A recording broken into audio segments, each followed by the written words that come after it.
long and 1 mile wide. It's a major center recreation facility. You'll probably see people boating and sailing, fishing, water skiing, and camping. Cedar Lake is man-made by the Army Corps of Engineers in 1948 for irrigation and flood control. The lake has excellent trout fishing.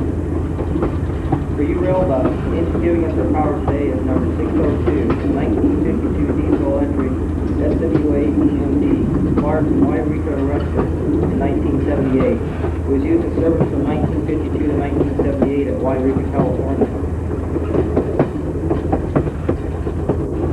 602 is used Monday through Friday to haul freight cars in addition to its duty to haul the blue juice, as it is doing today. The first car on the train is a generator car, which generates power for our coaches, such as lighting and air conditioning.